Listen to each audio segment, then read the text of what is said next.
todas y todos. Espero que se encuentren muy bien. Mi nombre es Matías Bramil, coordinador de Alianzas y Asuntos Corporativos de Fundación Generación Empresarial, y les doy la más cordial bienvenida al primer módulo del curso de la brecha al cumplimiento, cómo implementar la nueva ley de datos personales en la empresa chilena, que hemos organizado entre Fundación Generación Empresarial y el Estudio de Abogados Albaglis Aliasnik. Agradecemos a todos quienes hoy nos acompañan. Les recuerdo que esta sesión está siendo grabada y se tomarán algunas capturas de pantalla que publicaremos posteriormente en nuestras redes sociales, y la grabación de este módulo, así como del resto de los módulos, quedará disponible de manera privada en nuestro canal de YouTube, y en los próximos días les haremos llegar el link correspondiente a sus correos electrónicos. El objetivo de este curso es entregar una visión clara y práctica de las obligaciones que introduce la Ley de Protección de Datos Personales y su impacto transversal en la empresa. Al finalizar, los asistentes podrán identificar brechas relevantes, priorizar medidas correctivas y definir herramientas de cumplimiento legales, organizacionales y técnicas, incluyendo criterios para decidir cuándo tercerizar tratamientos o servicios y cuándo mantenerlos bajo control interno.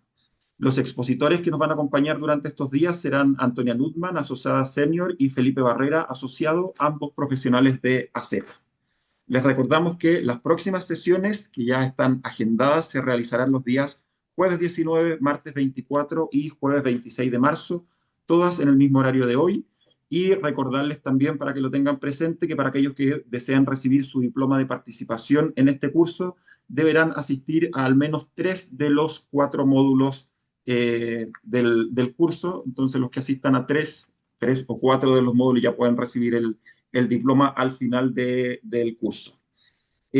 Para comenzar la jornada de hoy, como es el primer módulo, quiero dejarlos en primer lugar con Francisca Martín, gerente general de Fundación Generación Empresarial, quien compartirá con nosotros unas palabras de bienvenida. Adelante, Francisca. Gracias, Matías. Bueno, primero quería agradecer justamente a Zeta por acompañarnos en este curso. Ellos han preparado con mucho cuidado el contenido que van a tener, de manera que puedan tener un curso bastante práctico, con mayor profundización para las organizaciones socias nuestras que ya pudieron acceder el año pasado a un curso de este tipo. Bueno, por supuesto, yo creo que proteger los datos básicamente es proteger la confianza. En compliance yo creo que tienen clarísimo que el principal activo es justamente la confianza. Es muy difícil de poder generar y armar y probablemente en el fondo este activo construirlo de la mejor forma, pero es muy fácil poder perderlo. Entonces yo creo que esta nueva ley lo que nos desafía es que efectivamente esté dentro del centro de nuestra gobernanza, que sea un rol activo y que realmente nos pueda hacer que la protección de los datos genere justamente una relación de confianza con nuestros stakeholders y también poder hacer que nos permita gestionar mejor nuestros riesgos, adelantarnos a los problemas que podemos tener con consumidores también, por ejemplo, que están mucho más activos en el cuidado de sus propios datos. Así que espero que ojalá puedan sacarle el mayor partido posible a estos módulos que esperamos los ayuden a poder aplicar los cambios que se requieren mucho antes de que empiece a aplicar la ley, porque es una ley compleja, a todos lo estamos viviendo, de hecho la Fundación también lo está viviendo, y por lo tanto ojalá que quedemos con los insumos necesarios también para poder ir instalando las acciones que se requieren para asumir el desafío de la ley. Eso. Muchas gracias, Francisca, por tus palabras. Ahora quiero dejarlos con Joab Vitran, director del grupo Compliance Tech de AZETA, quien también a nombre de AZETA nos compartirá unas breves palabras de bienvenida. Así que, Joab, adelante. Muchas gracias, Matías. Gracias, Francisca, y agradecer a la Fundación Generación Empresarial. Es un gran gusto poder colaborar nuevamente en este curso. En este caso, respecto de una ley que entendemos muy compleja, como decía Francisca en su aplicación, por tres particularidades, yo diría. Lo primero es una ley que se aprueba de manera abrupta. ¿Ah? ¿En qué sentido? Uno ve las regulaciones en general van creciendo gradualmente con los años en distintas materias. En este caso, la ley que entra en vigencia el 1 de diciembre de 2026 reemplaza una ley de 1999. ¿Ah? Imagínense todo el tiempo, toda la historia, todo Internet, inteligencia artificial, tecnología que ha transcurrido entre todos esos años. Eso ya implica un cambio muy importante en muchas cosas que venimos haciendo, que tenemos que dejar de hacer en muy poco tiempo, estos 2 años de vacancia que dio la ley. En segundo lugar, es una ley, como también decían, completamente transversal. Primero, aplica a todas las organizaciones, ninguna se salva, pero además aplica a todas las áreas de una organización. Uno dice, bueno, hay alguna ley, no sé, tributaria, le aplica más a mi área de finanzas, alguna ley de cotizaciones previsionales nueva, le aplica a mi área de recursos humanos. Acá todas las áreas tratan datos y todas las áreas son destinatarias de esta nueva regulación. Y en tercer lugar, y quizás esto es lo más vinculado también a la misión de la fundación, esta ley no tiene que ver con ajustar algún aspecto técnico menor de la empresa, como a veces ocurre. ¿Ah? Sale una ley y yo simplemente saco una política de algo o cambio algún tema en mi cadena de suministro y cumplí.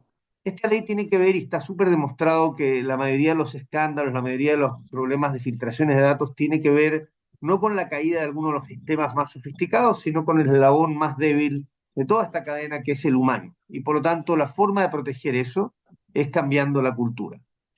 Y eso es algo que ustedes, los destinatarios de este curso, están especialmente, creo, preparados para ayudar a sus empresas en el cambio de cultura, con capacitaciones, con también cambios de políticas, pero sobre todo con la concientización y, como decíamos, dejar algunos comportamientos que quizás veníamos haciendo, de mandar determinados mails, de hacer clic en determinados links y en muchas otras cosas, cuidando los datos personales, no como algo que debe hacer el área de TI o el área legal, sino toda la organización.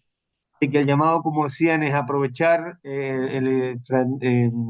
Antonia y Felipe tienen mucha experiencia implementando esta ley en distintas empresas de distintas industrias, están muy a disposición también para cualquier pregunta. Gracias por la invitación y es un gusto estar acá, Fran, Matías. Muchas gracias, Joab, por tus palabras y agradecer nuevamente a Z por acompañarnos en la dictación de este curso tan importante este año especialmente. Y ahora sí, damos paso al primer módulo del curso que hemos llamado Diagnóstico y hoja de ruta de implementación, brechas y herramientas base. Para eso, perdón, quiero dejar con ustedes a los expositores que nos van a acompañar hoy y en el resto de los módulos también. En primer lugar, presentar a Antonia Nutman, que es abogada de la Universidad de los Andes con mención en responsabilidad civil y cuenta con 2 diplomados de la Pontificia Universidad Católica de Chile en propiedad intelectual e inteligencia artificial. Antonia realizó también un curso de redacción de patentes de la OMPI y actualmente está cursando un LLM en Derecho Digital de la Universidad Internacional de La Rioja, además de haber completado el programa universitario avanzado en Compliance en entornos digitales en la misma casa de estudios. Antonia es asociada senior y miembro de AZ Tech y su práctica se centra en regulación digital y protección de intangibles en la intersección de protección de datos personales, ciberseguridad y gobernanza de la inteligencia artificial, asesorando a clientes nacionales e internacionales en programas de cumplimiento en privacidad, contratación tecnológica y gestión de contingencias regulatorias e incidentes. Y también a Felipe Barrera. Felipe es abogado de la Universidad de Chile con diplomas en Gobierno Corporativo y Compliance de la misma casa de estudios y otro de Protección de Datos Personales, Marco Regulatorio y Aplicación Práctica de la Pontificia Universidad Católica de Chile. Felipe es asociado de AZTEC y se especializa en materias vinculadas a compliance y protección de datos personales, incluyendo prevención de delitos, evaluación de riesgos legales y reputacionales, procesos de due diligence, privacidad, e-commerce y nuevas tecnologías, con experiencia en instituciones tanto públicas como privadas. Ha enfocado su práctica en el diseño, ajuste e implementación de modelos de prevención de delitos y modelos de prevención de infracciones. Bienvenidos, Antonio y Felipe, muchas gracias por acompañarnos Invito a todos los que quieran acompañar, ojalá con la cámara encendida, la clase, siempre es más fácil para los que la van a dictar para poder dialogar y comunicarse con nosotros. Y además, recordarles que pueden ir dejando en el chat las preguntas que les vayan surgiendo. Vamos a realizar la clase de corrido y unos 15, 20 minutos antes del término vamos a abrir espacio para preguntas, así que ahí revisaremos el chat y vamos a dar respuesta a la mayor cantidad posible. Así que adelante, Felipe, Antonia, buenos días y bienvenidos. Muchas gracias, Matías. Muchas gracias, Francisca, y también a la Fundación por este importante espacio que lograron realizar. Voy a compartir la presentación para dar inicio al curso formalmente. Ahí me cuentas, Matías, si está correcto. Ahí sí, estamos ok. Perfecto. Muchas gracias de nuevo a todos y a todas por poder unirse. La idea es que podamos estos 4 módulos conversar sobre la nueva Ley de Protección de Datos Personales, que ya fue aprobada, entra en vigencia en diciembre de este año. El tiempo corre en contra y, como vamos a ver en este curso, son muchos los pasos que uno tiene que realizar al interior de las organizaciones, pero con orden, con pausa, podemos lograrlo y podemos llegar muy bien a diciembre de este año. En este primer módulo vamos a hablar sobre el diagnóstico y una hoja de ruta en la implementación. La idea es que podamos ver brevemente una parte más introductoria, una parte más teórica si se quiere, pero que es muy importante para poder entender de qué trata la ley, entender cuáles son las responsabilidades que tienen nuevamente las organizaciones en Chile a partir de diciembre de este año y cuáles son las herramientas que me permiten hacer un diagnóstico y poner en práctica esta ley.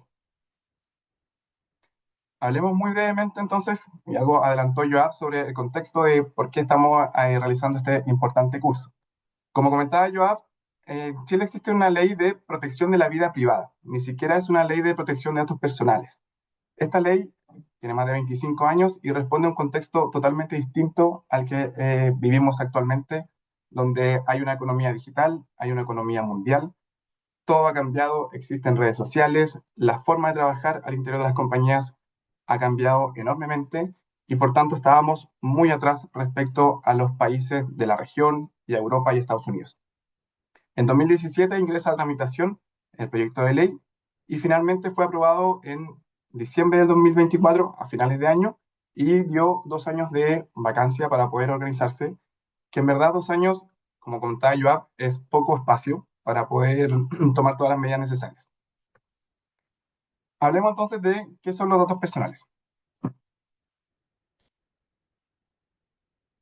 Y después vamos a ver de por qué es tan importante comprender correctamente este concepto. Un dato personal es cualquier tipo de información que me permita identificar a una persona o hacerla identificable. ¿Cómo vamos a identificar a una persona? Mediante un identificador, como por ejemplo el más común es el nombre. A partir de ahí yo puedo entender que me estoy refiriendo a una persona en específico, a Felipe Barrera, por ejemplo. ¿Y cómo vamos a hacer identificable? A partir de otros elementos que en su conjunto me permitan llegar a una persona. Y aquí es cuando el abanico en verdad puede ser infinito. ¿Por qué podemos tener nombres? Podemos tener fotografías, podemos tener la voz de una persona, podemos contar con el domicilio, el correo, opiniones políticas, pueden ser información objetiva, subjetiva, etc. Y además, respecto a una organización, vamos a encontrar datos tanto de trabajadores, de proveedores, de clientes, datos de niños, niñas y adolescentes, por ejemplo, datos financieros, datos biométricos incluso. Por ejemplo, es muy probable que muchos de ustedes al ingresar hoy día a sus oficinas tuvieran que poner su huella, tuvieron que poner su cara para abrir alguna puerta, etc. Cada uno de esos elementos me permiten identificar a una persona y me permiten entonces estar en aplicación de la ley. ¿Qué vamos a ver entonces ahora? ¿Qué es tratar un dato personal? Y el tratamiento de datos personales es cualquier tipo de operación, lo que a ustedes se le ocurra. Pueden ser técnicos, pueden ser automatizados, que me permitan recolectar, procesar, almacenar, comunicar o transmitir, o al final de cuentas, utilizar un dato personal.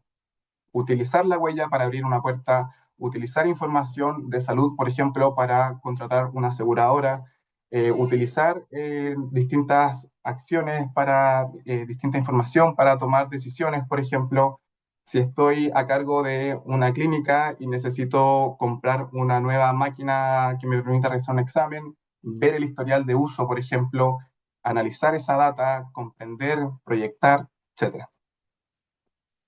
¿Cuál es entonces la importancia de este concepto? Que el dato personal más un tratamiento, vamos a estar entonces aplicando la ley de datos personales, de protección de datos personales.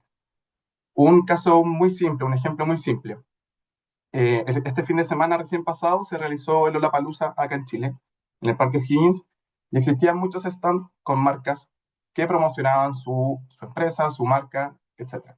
Como ustedes también pueden ir a otro tipo de ferias, la idea es recolectar los datos para, por ejemplo, algún concurso y luego poblar una base de datos para poder contactar, para poder proyectar, etc.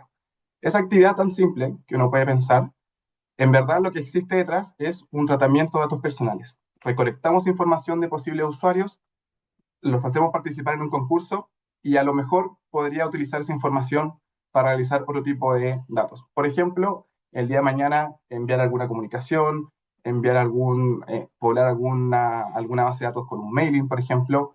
Todo eso está detrás de la ley de protección de datos personales y es lo que vamos a conversar ahora. Algunos aspectos claves de la futura ley de datos personales. Existe un cambio respecto a lo que vamos a entender por bases de licitud. Actualmente la ley solo contempla o te permite tratar un dato personal mediante el consentimiento de la persona o si la ley lo permite. Otros cuerpos legales lo permiten. Con la futura ley de datos personales, este abanico es mucho más amplio y que es muy bueno para las empresas. Porque además del consentimiento, vamos a poder tratar datos personales si es que estamos celebrando o ejecutando un contrato. Por ejemplo, un contrato de compraventa o un contrato de trabajo me va a permitir entonces poder tratar datos personales. Si yo estoy ocupando una plataforma de e-commerce y necesito dejar mis datos personales para que me envíen el producto que estoy comprando, la empresa que está detrás de ese e-commerce me va a poder tratar los datos personales precisamente porque estamos celebrando un contrato. También se va a permitir cuando existe una autorización legal expresa, es decir, que la misma ley me permite realizar algún tratamiento de datos personales. Existe también un interés legítimo, que esto sí es una novedad respecto a la legislación acá en Chile, y que en verdad hay que ser muy cuidadosos con esta base de licitud, porque no aplica en cualquier sentido, sino que es necesario hacer una evaluación bien cuidadosa respecto de cuándo vamos a ocupar un interés legítimo.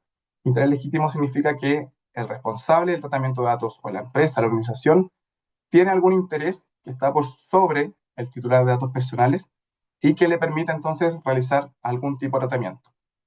Esta base de licitud en específico se ha utilizado mucho en temas de seguridad, por ejemplo. Poder contar con cámaras de seguridad al interior de una organización que me permitan entonces vigilar un perímetro, por ejemplo, y que va a estar recogiendo datos personales, la cara, de alguien que esté ingresando a la organización, a alguna fábrica, etc. Pero ese interés legítimo siempre con un asterisco porque, como les comentaba, es necesario hacer una evaluación previa antes de poder implementar algún tratamiento de datos personales. También se va a permitir, durante el ejercicio o defensa de un derecho ante tribunales y organismos públicos, un caso muy común es, por ejemplo, ante la desvinculación de un trabajador y que esta desvinculación se judicializa, entonces necesito contactar, por ejemplo, a abogados externos, necesito enviarle la información del trabajador, cuánto tiempo duró en la empresa, cuáles fueron sus cotizaciones, cuál fue su remuneración, poder compartirle esa información a un abogado externo que me va a ayudar en esta judicialización de la desvinculación de algún trabajador. Y por último, se permite también realizar un tratamiento de datos personales durante obligaciones económicas, que es mucho más específico respecto a la banca, solicitar créditos, y tiene una regulación muy sectorial. Y por último, hablemos también de los principios, que los principios vienen a ser unas guías de aplicación, vienen a ayudarnos a entender el espíritu de la ley, vienen a ayudarnos a poder interpretar algunos vacíos que pueden existir y cuál van a ser la guía entonces que va a tener detrás la ley de protección de datos personales. El primero de ellos es la licitud con la lealtad, y que básicamente es lo que veníamos hablando recién. Yo necesito tener una base de licitud, lo que hablamos recién, estas bases de licitud, tener esto primero para poder realizar un tratamiento de datos personales. Y además, este tratamiento de datos personales debe ser leal, es decir, que yo utilizo medios justos para poder realizarlo. ¿Se entiende hasta ahí? Además, necesitamos contar con una finalidad, es decir, yo recojo los datos personales con un fin en específico. Lo que yo les comentaba, por ejemplo, en Lollapalooza, lo que decían era, participa de un sorteo, participa de algún juego. Bueno, si yo estoy entregando mis datos personales precisamente para eso, debería ser solo para eso. Que quede como muy claro de cuál es el mensaje que yo le estoy entregando a alguien que me va a dar sus datos personales. Además, los datos personales deben ser, o el tratamiento de datos personales deben ser proporcional. Es decir, que solo se utilizan los datos necesarios y objetivos para tratar un dato personal. De nuevo, una situación de e-commerce. Si yo necesito enviar una compra, tal vez solo necesito el nombre de la persona que lo va a recibir, su teléfono, su dirección. Tal vez yo no necesito su sexo, su edad, algún comportamiento previo o algo así. Por ejemplo, muchos de los casos de e-commerce utilizan alguna empresa externa que realiza este tipo de envíos. Bueno, ¿qué tipo de información yo le voy a dar a esa empresa externa que me está ayudando? Probablemente yo tengo muchos datos más. Tengo su tarjeta, tengo su historial de compras, por ejemplo, tengo su root, tengo su celular, tengo su correo y así un sinfín de otros datos. Bueno, ¿cuáles de esos datos es necesario para realizar el envío y cuáles de esos datos entonces le voy a compartir a esta empresa externa? Además, es necesario ser siempre transparente y entregar la información necesaria para los titulares de los datos personales. ¿Y por qué esto es muy importante? Porque eh, detrás de la regulación de datos personales existe un concepto que se llama autodeterminación informativa. Es decir, yo como titular soy dueño de mis datos personales, soy dueño de mi información y yo decido con quién compartirla. Entonces, quien la recibe es necesario que me entregue cuál es la información que está detrás, quién es el responsable, con quiénes se van a compartir. Esto debe estar publicado en su página web, por ejemplo, estar en un lenguaje sencillo, en un lenguaje claro, que cualquier tipo de persona pueda entender.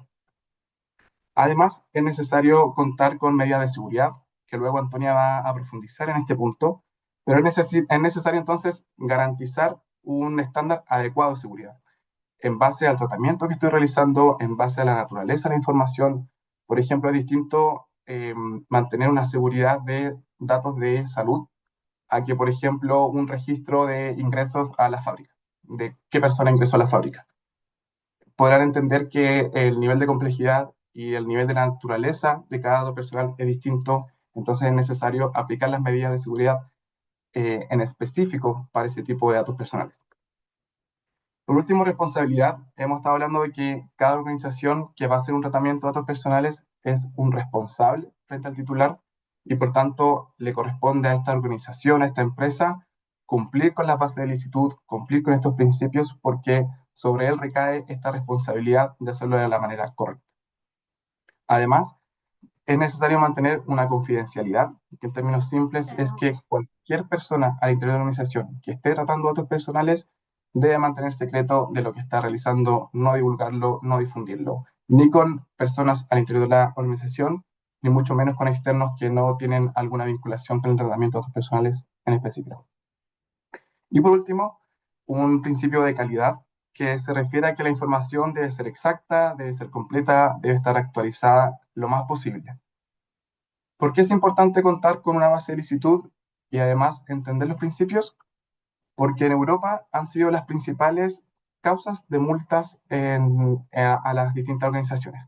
Aquí ustedes pueden ver una información, un análisis de cuáles fueron las multas emitidas en Europa hasta febrero del 2025 y podrán entender en millones de euros que las principales sanciones que recibieron las empresas fueron por no contar con una base de licitud detrás que le permitiera hacer un tratamiento de datos personales. Además, no contar con las medidas técnicas ni de seguridad para protegerla. Por ejemplo, no observar los principios que están detrás de la ley. ¿Y por qué es muy importante? Porque la ley entiende que, en verdad, si hablamos de principios, estamos hablando de deberes. Las multas asociadas y las infracciones asociadas al incumplimiento se refieren en gran medida a los deberes de cumplimiento. Y veamos rápidamente también cuáles son los derechos de los titulares. Actualmente ustedes pueden conocer la sigla ARCO, los derechos ARCO, referidos al acceso, la rectificación, la cancelación y la oposición. Ahora, con la nueva ley de datos personales, se nos agregan dos nuevos derechos que tiene cada titular de datos personales. Y principalmente el derecho de acceso es poder solicitarle al responsable de datos personales que le entregue toda la información que tiene el titular y que está siendo tratada. ¿Cómo está siendo tratada? Si es que esta se comparte con algún tercero o no, si es que existe alguna transferencia internacional. Todo eso es necesario para poder incluso, se dice que este derecho es como un derecho llave. Yo, para poder ejercer los demás derechos, necesito contar con qué tipo de información está tratando una organización, una empresa. El derecho de rectificación es bastante simple, es poder tener canales habilitados para poder corregir cierta información que está de una manera no correcta, no está bien registrada. Por ejemplo, si yo estoy suscrito a una página de streaming, poder cambiar mi correo para recibir notificaciones en otro medio. Por ejemplo, si yo compartí mi tarjeta de crédito y quiero cambiar mi método de pago, tener la posibilidad de cambiarlo y poder rectificar ese medio de pago. El derecho de supresión implica poder eliminar ciertos datos, pero solo en los casos que la ley establece, que son aquellos cuando no son necesarios para los fines que se están utilizando, cuando yo he revocado mi consentimiento, por ejemplo, o no exista otra base de licitud que le permita a la empresa seguir tratando datos, entre otras causales que entrega la ley, pero principalmente eso. El derecho a oponerse también es poder detener un tratamiento en específico, es decir, el tratamiento cesa, pero la empresa puede mantener ocupando o puede seguir utilizando los datos personales para otros fines. Por ejemplo, en lo que estuvimos hablando respecto al interés legítimo, un titular de datos podría solicitar oponerse a que en específico a él se utilice algún tratamiento de datos personales que esté detrás o basado en un interés legítimo, cuando se esté utilizando, por ejemplo, para fines de marketing. Es decir, yo deseo seguir comprando en tu e-commerce, pero no necesito recibir correos a cada rato, por ejemplo. O cuando la información se ha utilizado o se ha recogido de fuentes de acceso público. El derecho a bloqueo es una suspensión temporal mientras yo estoy ejerciendo otros derechos. Mientras yo estoy ejerciendo un derecho de rectificación, por ejemplo, de supresión o de oposición, yo puedo solicitarle al responsable de datos que bloquee el tratamiento durante un periodo de tiempo en específico mientras se están resolviendo los otros derechos. Y por último, el derecho a aportar se refiere a tener la posibilidad de migrar los datos de compañía en compañía. Y esto ya se ha utilizado en otras industrias, por ejemplo, en la telefonía móvil. Yo soy portador de mi teléfono móvil, de mi número de teléfono móvil, y yo me puedo ir cambiando de empresa en empresa y mantener mi información y mantener ese número en específico que me identifica a mí. Por supuesto que este tipo de derecho ayuda a otros conceptos, por ejemplo, la libre competencia, ayuda en poder mejorar los servicios y permitirle a los titulares poder migrar de compañía en compañía sin tener una burocracia detrás tan excesiva. Con eso dejo a Antonia para hablar en específico de las herramientas y cómo poner en práctica lo que estuvimos hablando en esta parte más conceptual. Gracias, Felipe, por la presentación. Quedó muy claro la parte general e introductoria de los aspectos fundamentales de la ley. Ya, ahora vamos a pasar a la parte un poco más práctica y me voy a salir un poco del libreto, pero hubieron algunas preguntas vinculadas a bases de licitud que creo relevante podamos solucionar ahora para poder pasar de una forma un poco más segura con las bases ya más cubiertas a la parte más práctica de la exposición, ¿ya? Si quedan algunas preguntas, no se preocupen, nosotros las vamos a responder ya sea al final de la clase o después. Pero con respecto a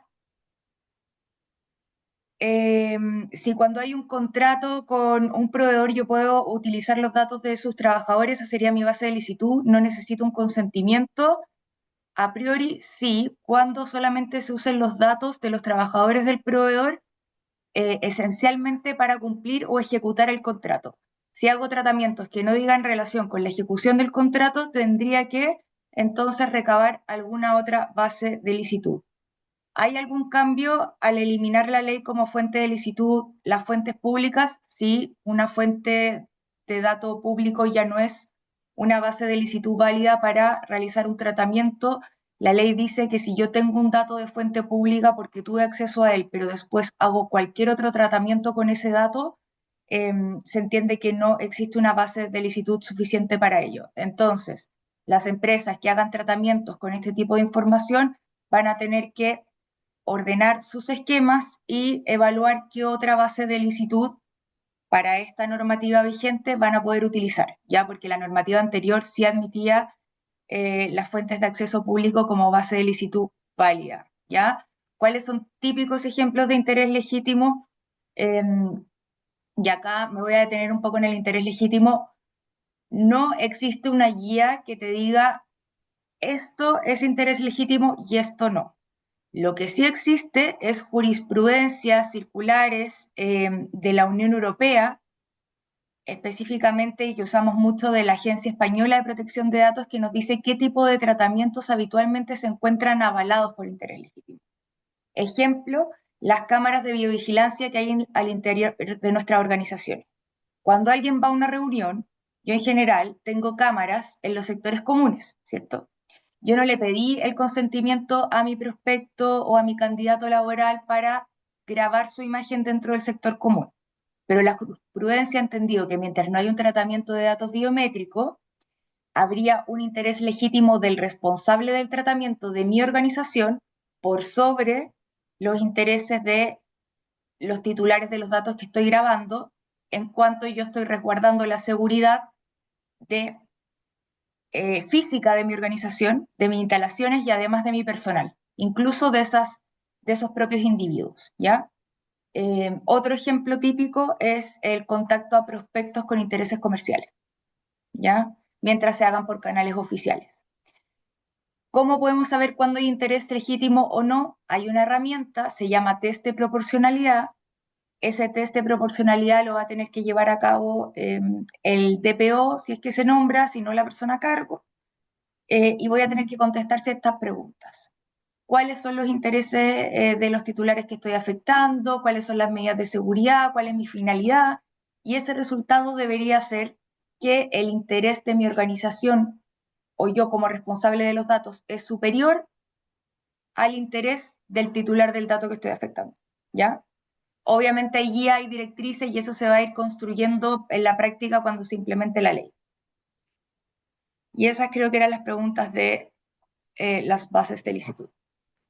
Entonces seguimos entonces con las obligaciones a lo mejor más transversales, ¿ya? Tenemos la obligación de incorporar medidas de seguridad. Bueno, probablemente muchos de ustedes hayan visto que hay organizaciones donde implementar la ley está a cargo de los equipos de TI o de ciberseguridad más que los equipos de legal y compliance, o que muchas veces toman esta responsabilidad en conjunto, ¿ya? Esto es porque para estar en cumplimiento con la ley hay un gran porcentaje de la norma que es de aspecto legal, ¿ya? Pero hay otra parte importante que exige que para que nosotros estemos en cumplimiento tenemos que acudir a la esfera técnica en seguridad de la información, ¿ya? Y por eso estos procesos en general también se toman bajo la responsabilidad de equipos ya profesionales y versados en esta materia como TI o ciberseguridad. ¿Cuál es este aspecto? Es que yo tengo que ejecutar y el día de mañana garantizar ante la Agencia de Protección de Datos Personales, que es la entidad a cargo de fiscalizar el cumplimiento de la ley, una institución nueva que se crea, que he implementado medidas técnicas y organizativas para garantizar la seguridad de la información y de los sistemas informáticos, ¿ya? Voy a garantizar entonces la confidencialidad, la integridad, la disponibilidad y la resiliencia constante de esos sistemas y servicios. Estos son los pilares de la ciberseguridad. Ejemplo de medida técnica sería, por ejemplo, un cifrado de datos, ¿ya? un determinados test de evaluación de sistema. Y un ejemplo de medida organizativa sería realizar capacitaciones periódicas o tener una política de gobernanza en temas de gestión de incidentes o o política de recuperación ante desastres, etc. ¿Ya? Entonces, en concreto, cuando yo entro a implementar la ley, voy a tener que primero detectar cuáles son las brechas de cumplimiento legales y además voy a tener que detectar cuáles son las brechas de cumplimiento técnico. Para saber cuáles son las brechas de cumplimiento técnico, existen asesorías ya de años para atrás que tienen por el objeto dar un porcentaje de cumplimiento en cuanto a cuáles son las medidas técnicas y organizativas internacionalmente aceptadas, ¿ya? Para eso se usan marcos internacionales de trabajo como una NIST o incluso se acude a modelos de certificación internacionales como una ISO 27001, donde ya identificamos cuáles son las medidas y los controles adecuados para garantizar la seguridad de la información y de los sistemas, tanto desde la esfera digital como desde la esfera física. Entonces se hace una auditoría y se puede determinar cuál es mi nivel de cumplimiento en esa materia y luego pasaría entonces a una etapa de remediación donde me encargo de reforzar las medidas de seguridad que tiene mi organización para tratar determinada información y por sobre todo de poder identificarlas, hacerlas trazables, para que si el día de mañana me vienen a fiscalizar, yo pueda entonces acreditar ante la agencia que estas son las medidas que tengo, hace cuánto las tengo, cuál es mi protocolo de aplicación, etcétera. ¿Ya? Esta es una parte bien técnica, se aleja de lo legal, por supuesto, pero por eso es tan importante que los equipos conversen. Entonces, a la hora de implementar la ley, yo debería entonces tener una parte importante en legal y compliance, ¿ya? Y también una parte en TI ciberseguridad e ir gestionando su implementación de forma paralela, idealmente, ¿ya? Porque claramente el riesgo que voy a obtener si es que analizo la parte legal y técnica en un principio va a ser mucho más certero que si analizo solamente una dejando de lado la otra, porque esto se complementa como una medida transversal de cumplimiento de la ley. Seguimos. ¿Ya? Bueno, acá están algunos de las medidas de seguridad de la información y de los sistemas informáticos habituales que se ocupan, como por ejemplo la gestión de vulnerabilidades, la capacitación en seguridad, mantener seguridad en la nube, detección y respuesta de seguridad. Y acá, por supuesto, también los pilares en los aspectos de protección de datos personales que hacen que en el fondo el tratamiento se haga bajo una esfera segura y adecuada que garantice la privacidad, la seguridad, disponibilidad, integridad y confidencialidad de la misma. Acá también me gustaría mencionar que esto se sale de protección de datos, pero se complementa que también está vigente la Ley Marco de Ciberseguridad que aplica a determinados sectores regulados, ¿ya? Cuando yo soy responsable del tratamiento de datos de alguno de esos sectores o mi cliente lo es, mis protocolos de respuesta ante incidentes y de recuperación ante desastres deberían contemplar entonces las obligaciones de esa ley también, porque frente a determinadas vulneraciones ante incidentes de ciberseguridad o ciberataque, la Ley Marco de Ciberseguridad establece un protocolo para que yo tenga que notificar ante la ANSI, que es la institucionalidad a cargo. Y además, este mismo hecho puede generar la obligación de que yo como responsable tenga que notificar a la Agencia de Protección de Datos Personales o incluso a los titulares de los datos, ¿ya?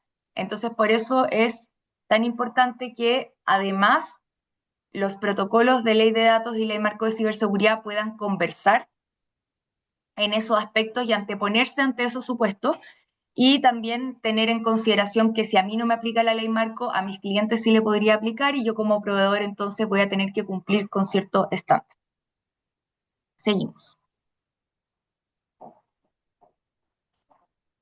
La confidencialidad también es uno de las obligaciones transversales de la ley. Básicamente es una obligación que va a subsistir aún después de concluida la relación con el titular, y además también voy a tener que establecer controles y medidas adecuadas para poder preservar el secreto o la confidencialidad, ¿ya?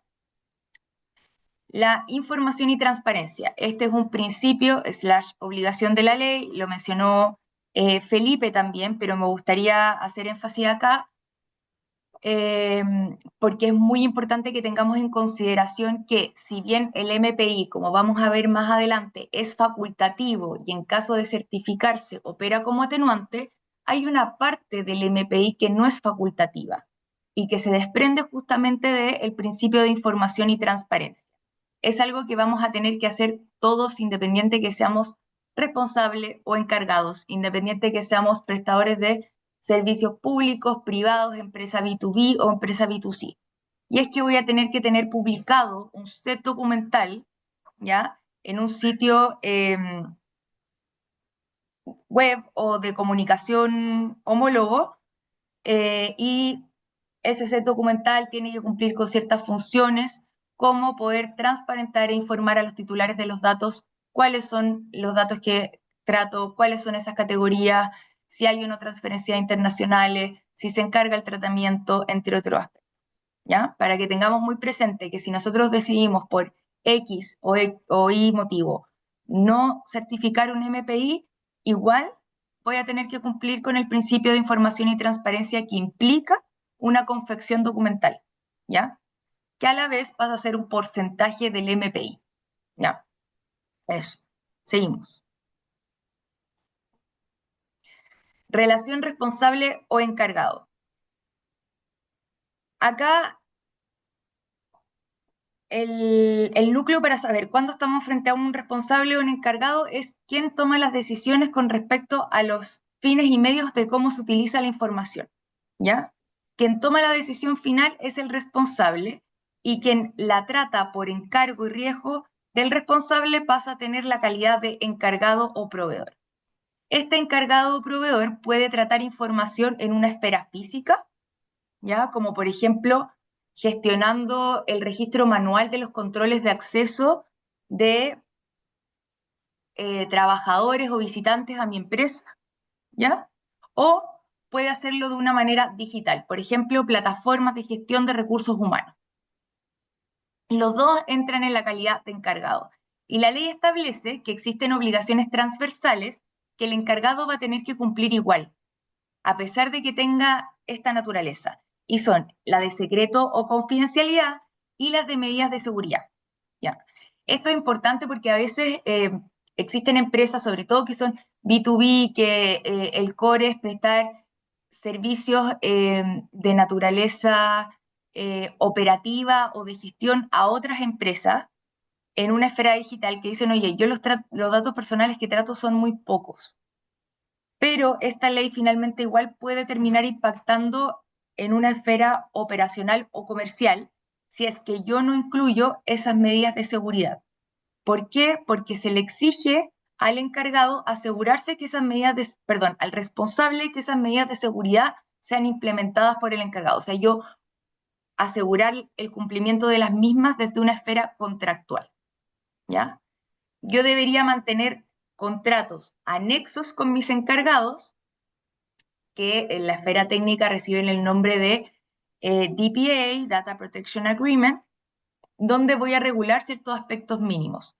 ¿Cuál es la información que trato, la categoría de los datos, la finalidad de la misma, cuáles son las medidas de seguridad, el protocolo de reporte de vulneraciones, la colaboración para auditorías, entre otros puntos, ¿ya? Y por supuesto, cuál es el plazo de conservación y cómo se va a proceder con la devolución o eliminación de los datos una vez terminada la relación contractual. Acá lo que me gustaría destacar, además, en el punto 4, relación responsable-encargado, es que la ley dice que si el encargado se extralimita en las obligaciones que ha asumido contractualmente con el responsable, va a responder, valga la redundancia, como responsable del tratamiento y no como encargado, ¿ya? Entonces la ley dice, si tú no te sujetas al contrato, vas a tener que responder por un estándar mayor al que te correspondía en tu calidad de encargado. Y respondes como si fueras el principal responsable del tratamiento. Luego tenemos la regulación de transferencias internacionales. La ley dice que tengo que dejar de manifiesto cuando transfiero internacionalmente información y que solo puedo transferir a jurisdicciones que hayan sido calificadas como adecuadas. La agencia todavía no las califica, pero en la Unión Europea ya se tienen identificadas, por lo que podemos tener una noción de cuáles van a ser aquellas. Y además, en el caso de que no lo sean, voy a tener que garantizar que se cumplan con las medidas de seguridad a través de cláusulas contractuales, ¿ya? En diciembre del año pasado, el Ministerio de Economía aprobó ciertas cláusulas contractuales tipo basadas en la Red Iberoamericana de Protección de Datos, por lo que ahí tenemos noción de cuáles de esas cláusulas van a ser aprobadas. Acá también en general hay preguntas de, oye, pero yo no transfiero internacionalmente información. Mi empresa, además de ser B2B, solamente tiene presencia nacional, pero cuando usamos proveedores cuyas bases de datos están en el extranjero, que básicamente somos todos, como una nube para almacenar información, como determinados proveedores para conectarnos a reuniones virtuales, incluso Zoom, las bases de datos de esos proveedores sí están radicadas en el extranjero. Entonces, por ende, se entiende que hay una transferencia internacional de datos, ¿ya? Y esto es importante, porque incluye tanto transferencias de datos directas, como cuando yo adjunto en un correo un documento a mi filial en España, o indirecta, cuando yo almaceno información dentro de algún recinto digital de un proveedor cuya base está en el extranjero. Seguimos.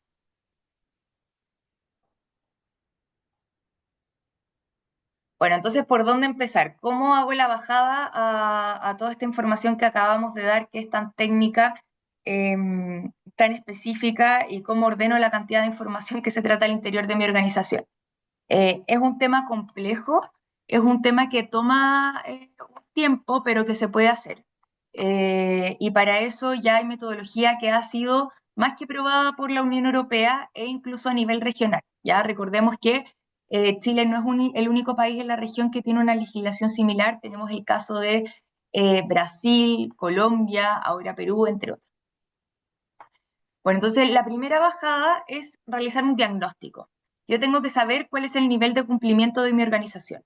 Y para eso, muy parecido a la ley de la implementación del modelo de prevención del delito de la ley de delito económico, voy a partir por un diagnóstico integral que incluya tanto la revisión documental como las entrevistas con los líderes de los equipos encargados, para ir entendiendo cómo transita la información al interior y al exterior de mi organización, ¿ya?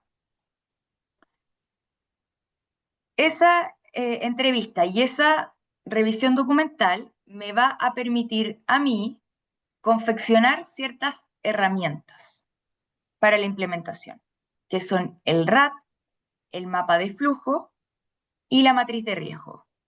Y en base a todo ese diagnóstico de brechas, yo voy a poder, además, establecer entonces un sistema de gobernanza de datos. Acuérdense que el diagnóstico, incluyendo tanto la entrevista como la revisión documental, se puede hacer desde la arista legal solamente y también desde la arista legal y técnica, para ir viendo cuáles son las brechas en ambos campos. Seguimos. Entonces, recapitulando, dijimos, ok, con la etapa de diagnóstico, donde yo revise los documentos y donde yo haga las entrevistas, voy a poder entonces gestionar una herramienta que se llama RAT, ¿ya? El RAT, o Registro de Actividades de Tratamiento, va a ser el instrumento que me va a permitir identificar a mí cuáles son las actividades de tratamiento de datos personales que hacen los equipos al interior de mi organización. Y voy a poder ir haciendo determinados checklists. Por ejemplo, cuáles son el tipo de datos que se procesan o se tratan en esa actividad, ¿Cuál es la base de licitud en esa actividad en particular? ¿Hay o no destinatarios internos al interior de mi organización que tienen acceso a esa información? ¿Transfiero esa información a un externo o no? ¿Cuáles son las medidas de seguridad? ¿Hay o no transferencia internacional? ¿Cuáles son mis políticas de periodo de conservación en torno a ese tratamiento en particular? ¿Ya? Un ejemplo para contextualizar un proceso típico que tienen todas las compañías sería el de reclutamiento de personal. En general se gestiona por el equipo de recursos humanos. El equipo de recursos humanos recibe internamente una petición del equipo interesado en contratar, luego elabora el perfil, lo publica en una red social como LinkedIn o contrata un headhunter. Ahí tenemos la figura del encargado, ¿cierto? Sea digital o persona física u organización.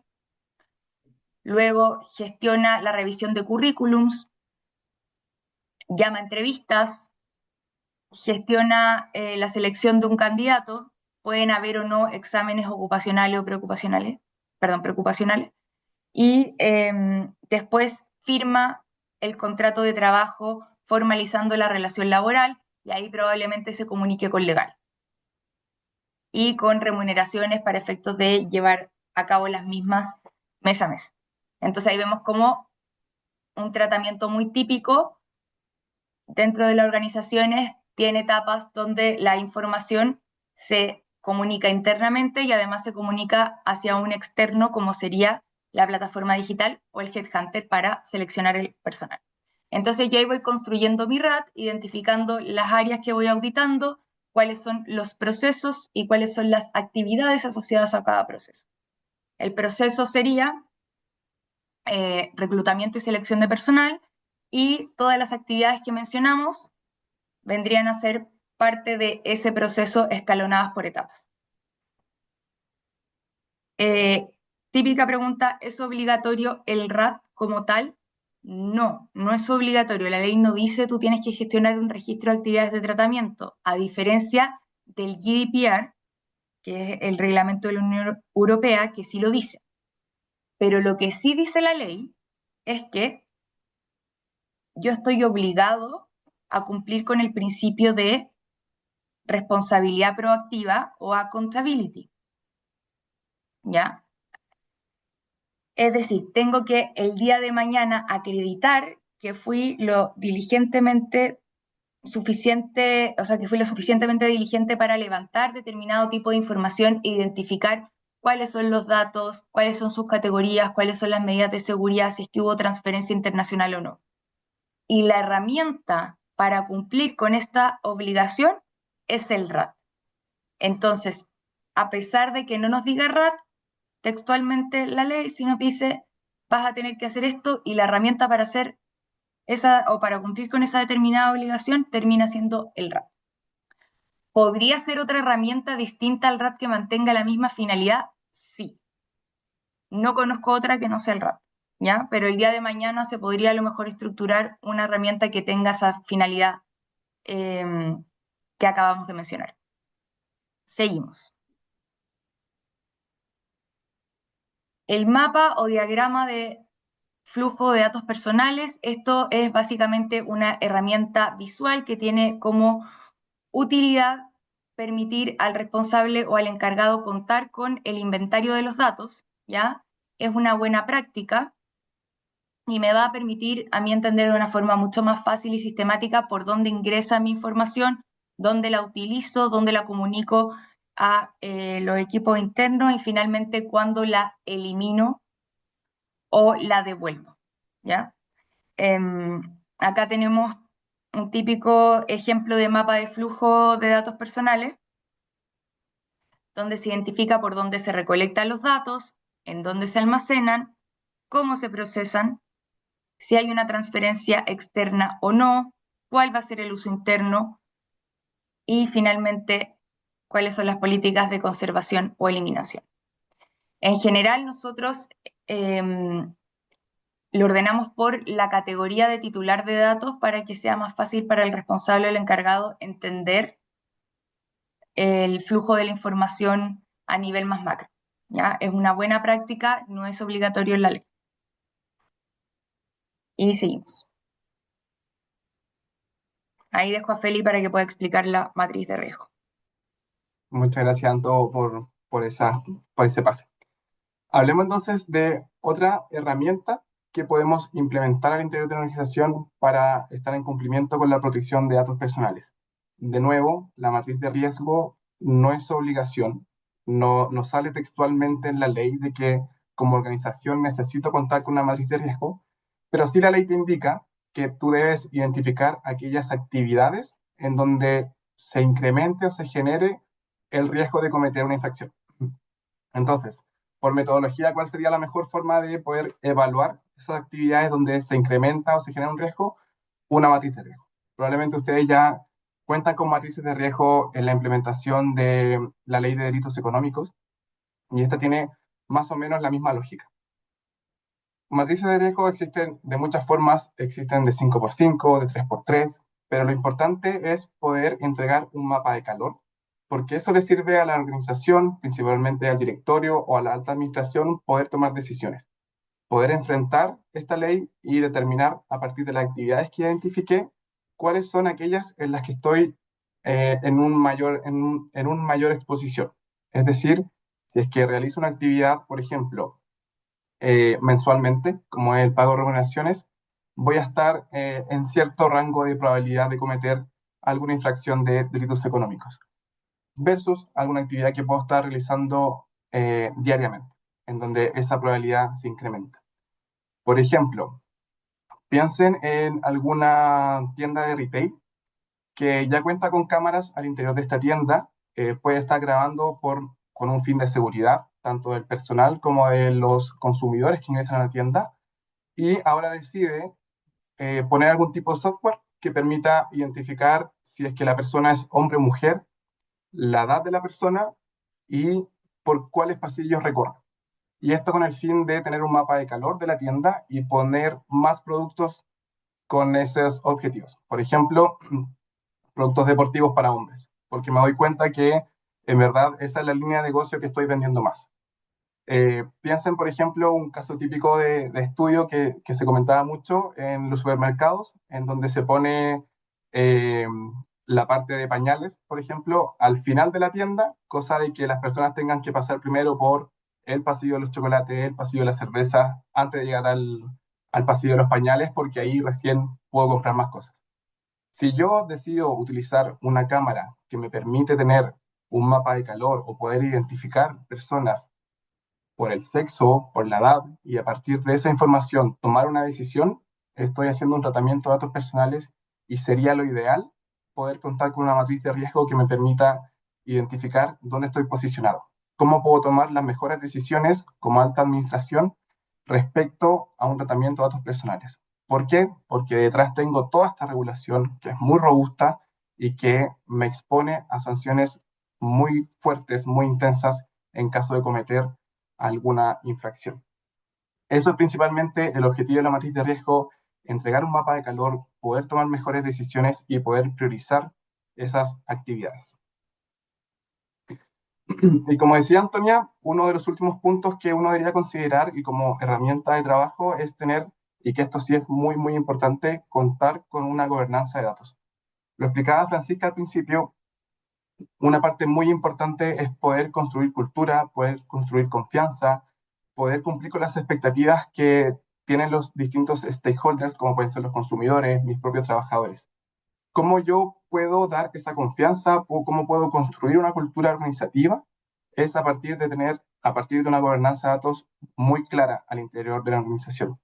Esto me permite establecer protocolos, establecer responsabilidades, poder programar las actividades que voy a realizar en cuanto a la protección de datos personales.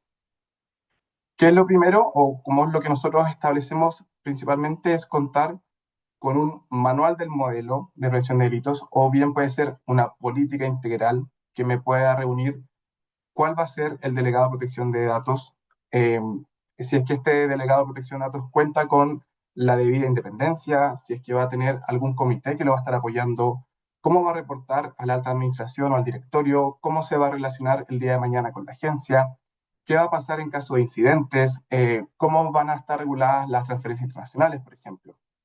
Todo eso debe estar registrado muy claramente dentro de una gobernanza de datos que me va a facilitar la administración de este modelo, o si es que yo no decido tener un modelo propiamente tal, sino que decido administrar correctamente y aplicar correctamente la ley de datos personales. ¿Qué lo va a complementar? Esta política integral o manual, las distintas políticas que hemos estado hablando a lo largo de esta conversación. Como puede ser la política de tratamiento de datos personales, que va a estar publicada en la página web, los términos y condiciones, por ejemplo, del mismo sitio web, cómo se recogen las cookies, cómo se utilizan, si es que se comparten o no. Poder ajustar los contratos de trabajo, por ejemplo, o los contratos con los clientes, con los contratos con los distintos proveedores.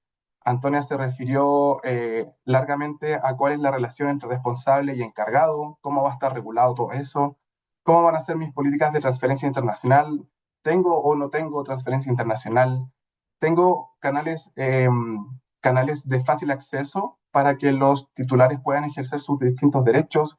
¿Quién se encarga de eso? ¿Se comparte esa información o no? Todo lo que hemos estado hablando se tiene que reflejar a partir de una gobernanza de datos. Principalmente son políticas, procedimientos, reglas internas y que además algunas de ellas deben ser compartidas con los titulares. Eso principalmente la gobernanza de datos es un punto muy central en la aplicación de la ley de protección de datos personales porque esto me permite guiar el trabajo. Por ejemplo, establecer controles. ¿Quiénes van a supervisar esos controles? Establecer una metodología o algún programa de capacitaciones. ¿Quiénes tienen que cumplir? ¿Quiénes al interior de mi organización están más expuestos a los datos personales de otras personas, por ejemplo? Todo eso queda registrado a partir de esta gobernanza de datos. Un adelanto. Gracias, Feli. Bueno, llegamos a la parte final de la exposición del día de hoy. Después vamos a contestar preguntas y, por supuesto, para la tranquilidad de los asistentes, en el caso que queden preguntas sin responder, les vamos a hacer llegar un documento con las respuestas después, ¿ya? Pero terminamos esta parte de la presentación con la evaluación de impacto en protección de datos. ¿A qué se refiere esto? A que cuando sea probable que un tipo de tratamiento por su naturaleza, alcance, contexto, tecnología utilizada o fines pueda producir un riesgo alto para los derechos de los titulares de los datos personales, voy a tener que avanzar con una evaluación de impacto previo a la realización de dicho tratamiento, ¿ya? Estamos a la espera de que la Agencia de Protección de Datos Personales emita una circular interpretativa con respecto a este punto. Pero ya hay experiencia, como hemos dicho en casos anteriores, bastante consolidada en la Unión Europea y las hipótesis frente a las que deberíamos realizar una evaluación de impacto son bastante similares. ¿Ya? Cuando se generen efectos jurídicos significativos, cuando el tratamiento sea masivo o de gran escala. Al día de hoy no sabemos qué significa un tratamiento masivo o de gran escala, pero sabemos, por ejemplo, que la autoridad en Perú ha establecido que cuando trate más de 10.000 datos de titulares distintos, ese volumen de tratamiento es considerado como masivo de gran escala, así que nos podríamos guiar por ese parámetro. Por mientras, cuando un tratamiento implique una observación o monitoreo sistemático de una zona de acceso público, cuando el tratamiento sea de datos sensibles y especialmente protegidos en la hipótesis de excepción del consentimiento. ¿Ya? Esto es bastante importante porque el tratamiento de datos sensibles, como vamos a ver más adelante, implica la utilización de bases de licitud que no siguen las reglas generales del tratamiento como las que acabamos de ver. Pero eso nos vamos a referir después. ¿Cuáles son los mínimos que debería tener una evaluación de impacto? Primero, describir cuál va a ser el tratamiento en particular, evaluar si existe una necesidad proporcional de realizar ese tratamiento o podría llegar a cumplir una misma meta con un tipo de tratamiento o un uso de datos de forma distinta, ¿ya? Identificar cuáles son los riesgos para los derechos de los titulares y luego aplicar medidas para mitigarlos. Siguiendo la línea de la Unión Europea, se dice que en el caso que yo aplique estas medidas y el resultado siga siendo un riesgo alto, voy a tener que elevar los antecedentes del caso a la agencia para que se pronuncie sobre la viabilidad del tratamiento en particular. Y dicho eso, terminamos con este primer módulo. Ahora entiendo que vamos a pasar a la parte de preguntas y antes de darle la palabra a Matías, porque vi muchas preguntas en el chat vinculadas a la ISO 27001, me gustaría precisar que tener la certificación de una ISO, en este caso de la 27001, no es obligatorio, ¿ya? Fue un ejemplo que puse de cómo nosotros podríamos detectar en nuestra organización cuáles son las brechas de cumplimiento en torno a las medidas técnicas y organizativas de la seguridad de la información y de los sistemas informáticos por el contenido mismo de esa norma. Y finalmente implementarla va a poder servir como prueba frente a un eventual procedimiento de que yo efectivamente tengo un sistema de gestión de riesgo, pero claramente no es sinónimo de cumplimiento, ¿cierto? Estamos hablando de normas distintas. Eso por mi parte. Perfecto, muchas gracias Antonia, Felipe, gracias por esa aclaración porque se generó ahí un diálogo en torno a eso, de que sí que era bueno aclararlo. Primero, antes de pasar a las preguntas, porque también lo comentaron un par de veces ahí en el chat, por si acaso, tanto la presentación de hoy día como del resto de las clases, como la grabación de cada uno de los módulos, se les va a hacer llegar por correo electrónico a todos los que se inscribieron en el curso, así que van a llegarles los de la clase de hoy y del jueves, se las enviaremos el viernes, y las de la clase de la próxima semana se las enviaremos también el viernes de la próxima semana para que se queden tranquilos con ese tema. Entonces ahora aprovechamos estos minutos finales para algunas preguntas que quedaron ahí en el chat. Por favor, las preguntas que vayan estando ahí por el chat para mantener cierto orden. Ahí Verónica Ninat preguntaba al principio, que es una pregunta que ha salido en otras ocasiones y por eso la relevo. ¿El correo electrónico asociado al trabajo donde uno está es considerado un dato personal? ¿Cómo se trata? Es considerado un dato personal del trabajador porque puede identificar ciertos aspectos individuales, ¿ya? Mientras trate ese correo en el marco de ejecución de la relación laboral, estoy dentro de una esfera de licitud. Perfecto. Después Andrés Hofer preguntaba si existe responsabilidad, perdón, civil o penal para el DPO, aparte de la responsabilidad que cae sobre la propia empresa. No, para esta ley no se generan efectos que traten propiamente tal una responsabilidad civil o penal, si bien las circunstancias del caso podrían generar que el DPO respondiera individualmente, por ejemplo, si actúa con dolo o negligencia tratando determinada información que constituya un hecho tipificado en la ley de delitos informáticos. Por ejemplo, esos supuestos podrían ocurrir, pero per se por su cargo no. Perfecto. Después hay otra pregunta de Maximiliano León que decía, en el caso de Chile, la Agencia de Datos Personales podrá de oficio emitir multas contra las organizaciones si no se cumplen algunas de estas obligaciones, principios, o es necesario que un usuario haga una denuncia del uso indebido de datos para que se establezcan multas. Puede ser de oficio o mediante una resolución que haya sido motivada por el reclamo del titular del dato propiamente tal o de algún otro interesado. Perfecto. Después Christine Cono preguntaba si es que hay un tratamiento, si hay tratamiento de un dato biométrico por temas de seguridad y se funda en interés legítimo, ¿se debe contar adicionalmente con el consentimiento del titular? A grandes rasgos, sí. Hay otras bases de licitud específicas para la identificación biométrica, pero habría que estudiar ese tratamiento en particular y cuáles son sus salvedades para darte una respuesta más precisa. Pero la hipótesis internacionalmente aceptada con respecto al interés legítimo y la videovigilancia no implica per se el tratamiento biométrico de esos datos que tú obtienes a partir de la videovigilancia. Serían cosas distintas.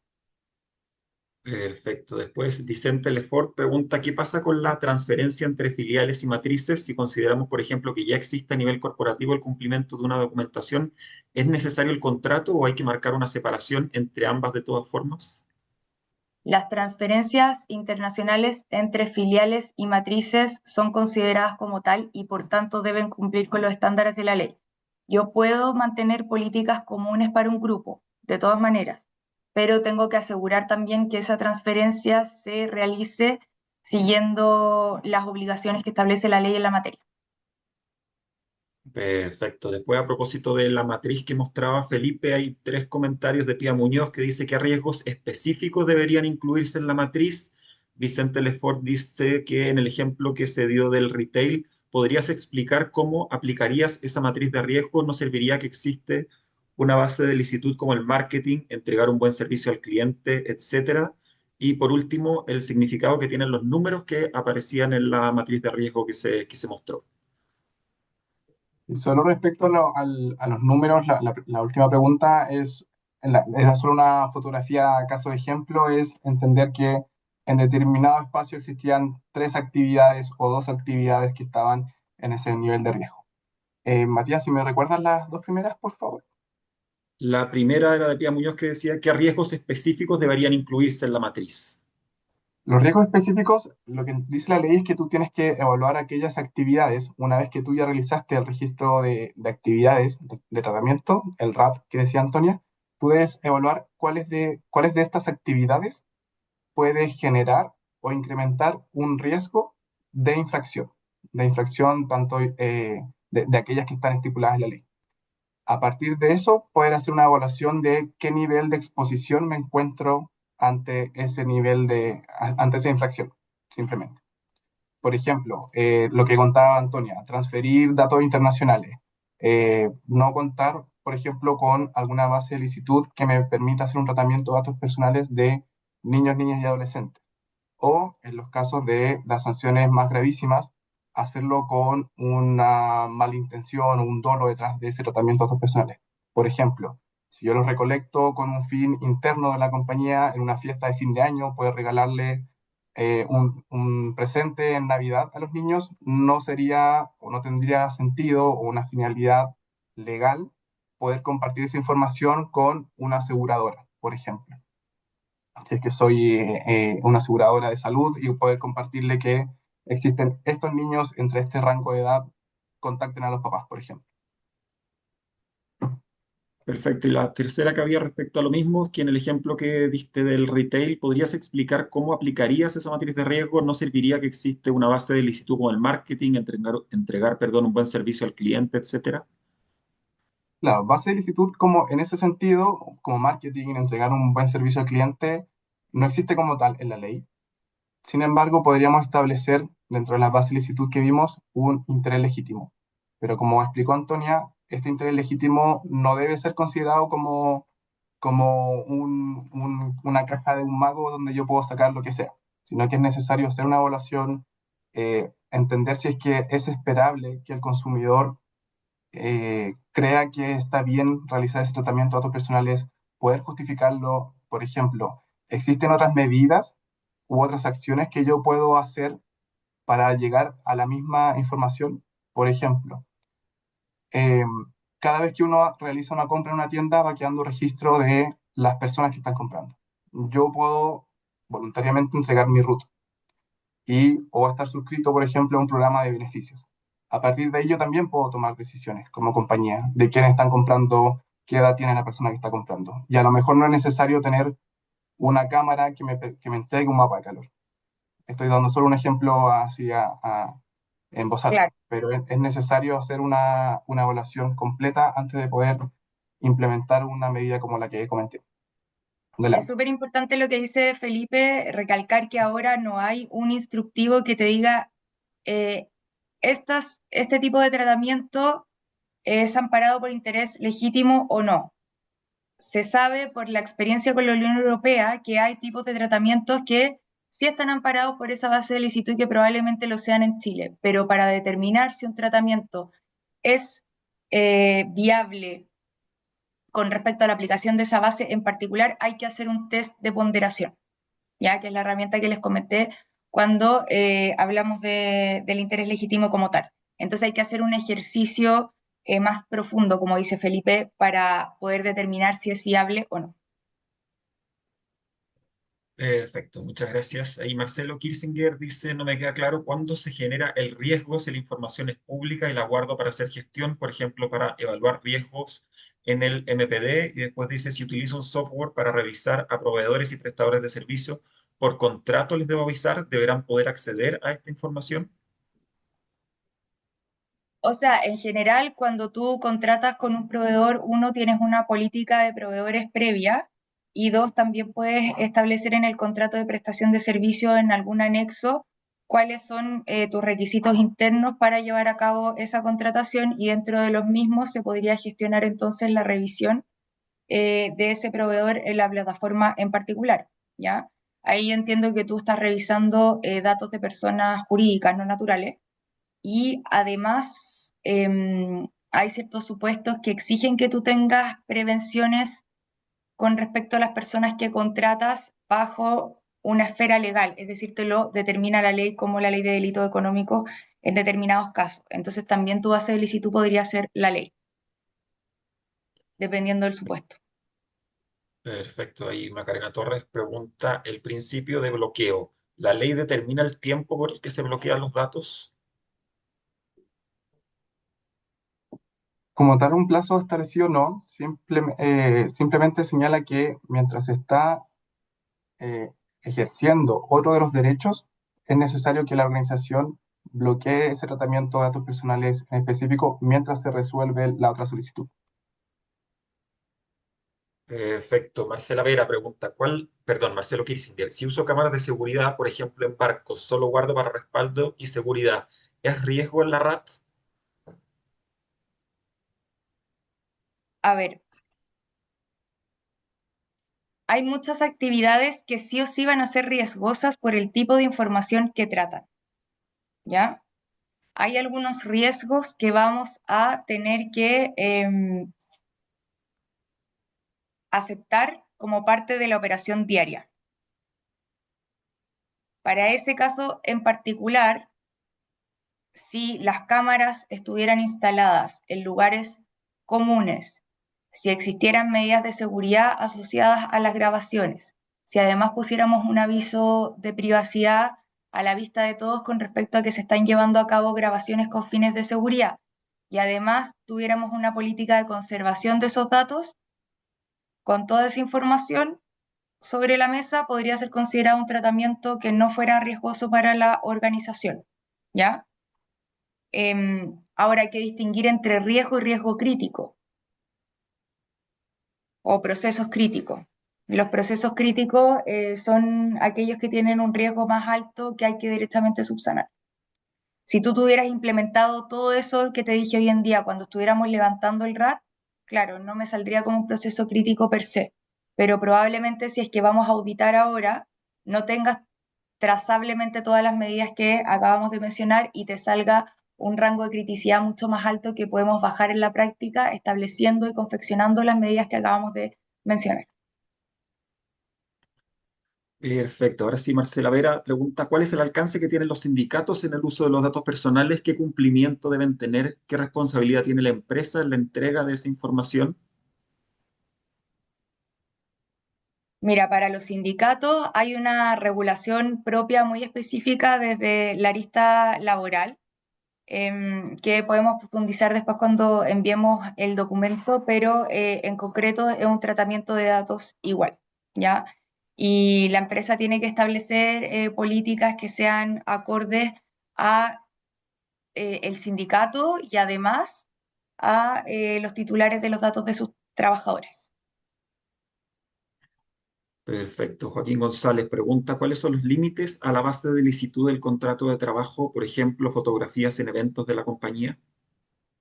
La fotografía en el evento de la compañía es un límite, ¿ya? El contrato solamente es admisible como base de licitud mientras se utilicen datos que sean estrictamente necesarios para la ejecución. La fotografía en el evento de la oficina es un tratamiento adicional que no es necesario para el cumplimiento de las funciones laborales. Entonces ahí tú deberías gestionar un consentimiento del trabajador autorizando el uso de su imagen personal para ese tipo de eventos. Perfecto. Cristina Fernández dice que si para el cumplimiento legal requiero hacer due diligence de personas de la administración y no puedo hacer cruce de bases públicas de información, solo queda el consentimiento porque incluso él podría no conocer toda la información, por ejemplo, de sus parientes.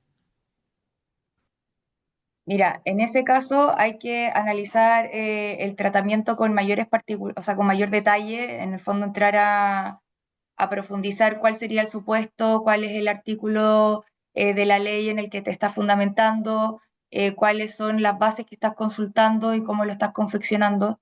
Y ahí, en definitiva, definir si es que va a ser necesario un consentimiento o si basta con el contrato para determinados casos o incluso si nos podríamos amparar bajo una esfera de cumplimiento normativo como base de licitud. Perfecto, vamos por las últimas, ya van quedando 5 minutos. Ahí Patricio Carrasco dice que con la entrada en vigencia de esta ley, ¿qué ocurre con los datos de medios de comunicación y del Poder Judicial que son utilizados hoy por varias plataformas de debida diligencia en atención a la ley de prevención de lavado de activos? ¿Me repite la pregunta, por favor?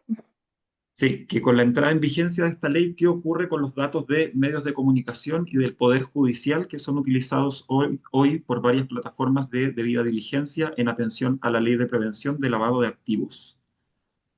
Mira, con respecto a los datos que tienen un carácter público del Poder Judicial, por institucionalidad, están en esfera de legalidad y lo mismo con los medios de comunicación por la ley que les propia de esos medios y por los derechos fundamentales en torno a la libertad de expresión, entre otros. Habría que estudiar cuál es el tratamiento en particular que yo hago a partir de esa base de datos para definir si está en la esfera de licitud o no. Ya con respecto a la ley de lavado de activos, habría que verificar qué conducta estoy tratando de prever, cómo estoy haciendo ese análisis, cuál es la información en concreto que estoy utilizando. Es un ejercicio mucho más profundo que blanco o negro. Perfecto. Ahí Hugo Trejo dice, pregunta, ¿hay alguna idea de cuándo la Agencia de Protección de Datos Personales debiera empezar a funcionar y cuándo se nombrará a quien la encabezará? En julio tiene que estar constituida. En julio. Perfecto. Víctor González, el consentimiento de tratamiento de datos personales en la gerencia de personas debe gestionarse en el proceso de reclutamiento de tal manera que se mencionen todos los procesos en que pudiera usarse, seguro complementario, base de datos de futuros candidatos, contratos, etcétera, o deben ser específicos. En teoría deben ser específicos. Tú en el contrato de trabajo, en el anexo del contrato de trabajo y en tus políticas internas deberías tener un listado que haga referencia a cuáles son las finalidades con las que vas a usar, o sea, en las que vas a usar la información de tus trabajadores. Y si esas finalidades son acordes a la ejecución del contrato, entonces tenemos una base de licitud que puede ser calificada como legítima. Ya hay otros tratamientos propios de la gerencia de personas o gerencias de recursos humanos que requieren bases de licitud adicionales, como por ejemplo cuando yo pido el certificado de nacimiento de un niño o niña adolescente para efectos de inscribir la carga en el seguro, ahí tú deberías entonces gestionar un consentimiento segregado, ¿ya? Porque estás tratando un dato de categoría superior. Perfecto, ya estamos en la hora, así que vamos a dejar hasta acá las preguntas. Como comentaba antes Antonia, yo les vamos a hacer desde la Fundación entrega de todas las preguntas que quedaron en el chat, se las vamos a enviar a Felipe y Antonia para que ellos las revisen y al comienzo del módulo del jueves nos puedan ayudar respondiendo, al menos en general, las que hayan quedado pendientes y el mismo jueves van a poder seguir resolviendo dudas al final del módulo. Así que muchas gracias nuevamente, Antonia, Felipe y a Albagli Saliastic en general por esta valiosa presentación. Agradecemos a todos los conectados su activa participación en esta primera sesión del curso. Les aprovecho de recordar también que desde Fundación Generación Empresarial tenemos una parrilla de 11 cursos para este año, incluyendo temas como ciberseguridad, gobernanza, libre competencia, derechos humanos, delitos económicos, entre otros, que dictaremos en compañía de distintos socios, así como el curso actual que estamos dictando con AZ, así que a los que quieran revisarlos en detalle los invitamos a visitar nuestra página web www.fge.ong o a escribirnos directamente al mail info@fge.ong. Los esperamos en la próxima sesión de este curso, en la segunda sesión que se llevará a cabo este jueves 19 de marzo a las 9 horas. Recordarles que se les hará llegar un link específico para ese módulo una hora antes de que comience, es un link distinto al de hoy día. En dicha instancia vamos a abordar los datos en los procesos corporativos transversales, cumplir sin frenar la operación. Muchas gracias nuevamente a todos quienes hoy se conectaron. Que tengan un muy buen día. Gracias, Antonia. Gracias, Felipe. Nos vemos el jueves. Muchas gracias, Antonia. Que estén muy bien. Gracias, Felipe. Que tengan Buen buen día. día a todos. Buen día. Muchas gracias. Buen día, gracias. ¿Qué tal?